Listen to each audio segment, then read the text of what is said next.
Hey everyone, it's that time again. I just ordered a Google Cardboard, the cheapest one I could find on the internet that included some lenses for I think a grand total of about $2 shipping in. Because I thought it was a little bit outrageous to charge something like $20 for a piece of cardboard. So here I went onto onto eBay, looked for the cheapest Chinese Hong Kong Google Cardboard knockoff.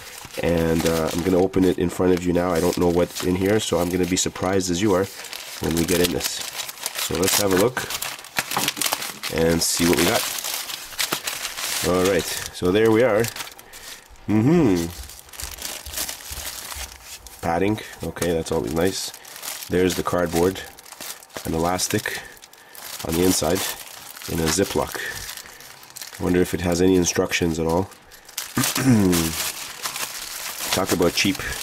You can feel that it's very, very cheap cardboard. Now, there are the lenses. Okay. There's some Velcro stickies. And here are the glasses.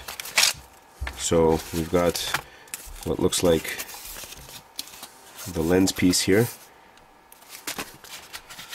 And some kind of, I guess that's the bridge for the nose. And this is Google Cardboard. Oh, and that's the opening for the back. Now, it would be nice if they actually included instructions with this thing, but as you can see, there's absolutely nothing there. And it looks to me like this is designed so that it's essentially, it wedges the lenses in here, and it just sticks between these things, so the lenses will be stuck in there. So let's give this a go and see what we can come up with. And hopefully I don't ruin anything, because I know some of you have made Google glasses before, or cardboard I should say, and you've managed to ruin them before they even get assembled. So here are the lenses. Okay. Now if you don't know what Google Cardboard is for, it's essentially a way to create a stereoscopic viewer out of your phone. That's all it is. Nothing fancier than that. Now they tape these together, and they're pretty clear, but you know, I'm gonna have to wipe them with the cloth after. This inserts in the middle here, like so. Okay, and then it sandwiches. So there we have it. So it holds them up like this. Now, the frame.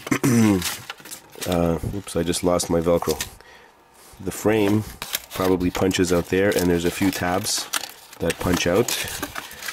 And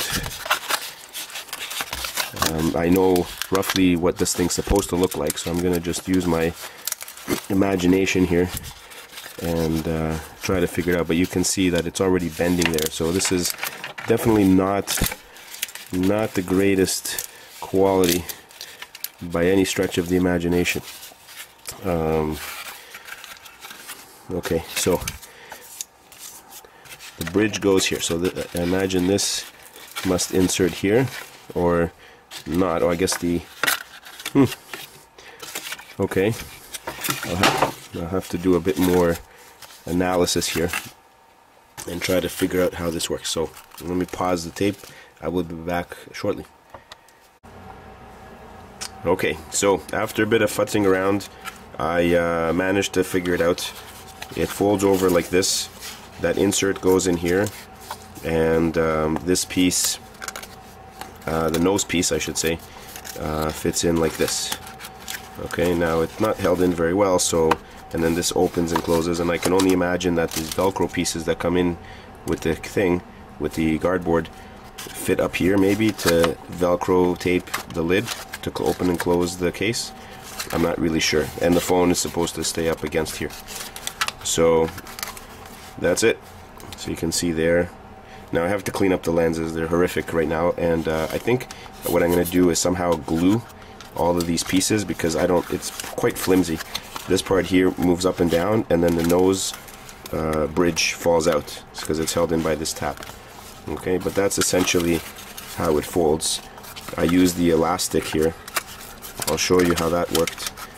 So essentially, okay, this is the intermediate part. Okay, so here we are. Okay, that's the whole thing right there. You bend this in half you bend it again, so it's double here, and that fits in there. Okay, and then essentially this part with the lens locks in here. And then as you bend everything over, the tabs, you see, the tabs insert there, and the last tab goes there, and then this goes on the outside.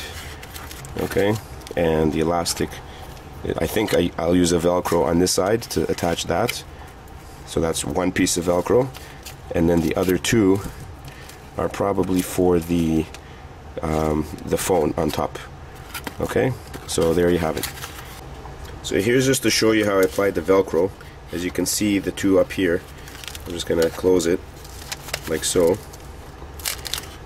and then that should lift up now, if it sticks, that is, or not. Okay, well, that's a fail right there, because it ripped the cardboard.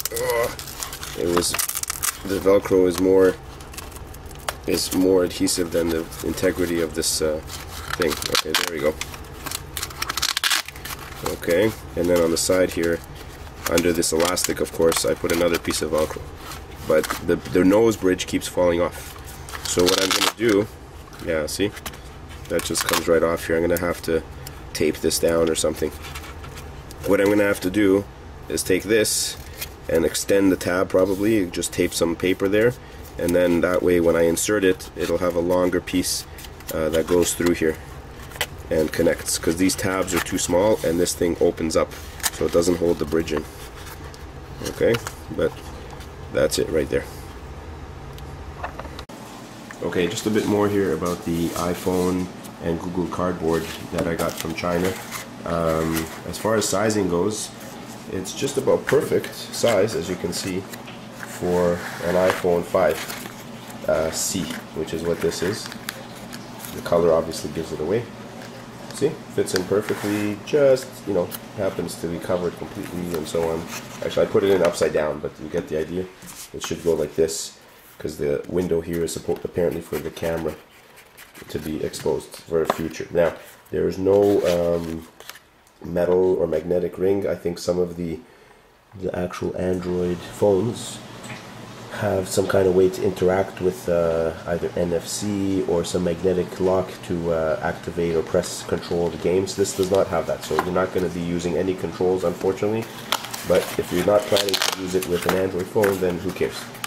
So this is a BlackBerry and the Z10, and as you can see here, is in my case, it will fit as well. I'm not going to take my phone out of the case, but it fits fine. I can close this up, and there's the phone here. I can get activated here. Let's see, where's the power button on here? Nope, wrong side. There it is. Okay, so you can see it in there. Okay, so that's fine. But I wouldn't go for anything any larger than this. This is, I believe, a 4 something, 4.1 or 4.2 inch display. The iPhone 5C, also around 4 something, not much bigger. But that's essentially the size that this Google Cardboard knockoff will take. You're not going to have any luck getting a Galaxy Note, like a larger phone, or anything that's much bigger than this, or maybe even a new iPhone 6. I'm pretty sure you're going to have a hard time getting it in here, because it just barely fits an iPhone 5C.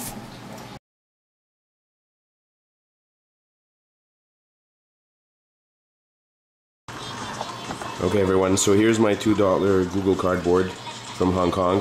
I put an iPhone in there, as you can see. None other than an iPhone. I'll show you how it's assembled. Just opens up here. Okay, and I have an app running in there right now. Which app is it? It is Crazy Swinger, I guess, by Fibrum. Anyway, that's in here. Let me just switch back to the app. So that's whoops. So that's the iPhone running that. So I basically just turn it, like this. Line it up so it's in the center, and insert, and Velcro together. And there's the phone. Okay, and let's zoom in here. Okay, and we look at the lever to get this thing going. I think like this. No, somewhere. Come on, start the ride. No? There we go. It's going. Okay. Here. So it works. I mean, you can move around. Obviously, I'm showing with the camera now, but what I find interesting and a little bit perhaps very inappropriate and stereotyping female bodies in video games. Your passenger in the ride with you, as you can see, you're in this chair. But in this particular game, there's a young lady who seems to be riding alongside, wearing, I'm not really sure what, but she has stockings go up to her thighs. I don't know if she's wearing any underwear or any pants or skirt whatsoever. You can't see anything here. And well endowed, of course. So I don't know if I would want my kids to necessarily play this game. You know, it's just maybe a little bit inappropriate for just a ride. I don't see why the developers had to put a scantily clad, well-endowed lady in the chair beside you with what looks like a neck collar. There's some kind of sadomasochistic, you know, theme going on here. I'm not really sure what that is, but in any case, I just want to show you that this cheap $2 shipping included to your house Google Cardboard sort of mock-up, fake or very cheap product. I guess there's no official Google Cardboard, but whatever it is, this very cheap rendition of it works. I did use some duct tape, as you can see here, to reinforce a few spots. So you're going to want to get out the duct tape, and other than that, you know, and a couple of elastics, it works quite well. The only other thing I would do is maybe duct tape or attach maybe a thread or a string around it so you can put it on your head without having to hold it with your hands. But there you have it. So that's iPhone virtual reality using Google Cardboard. Thank you.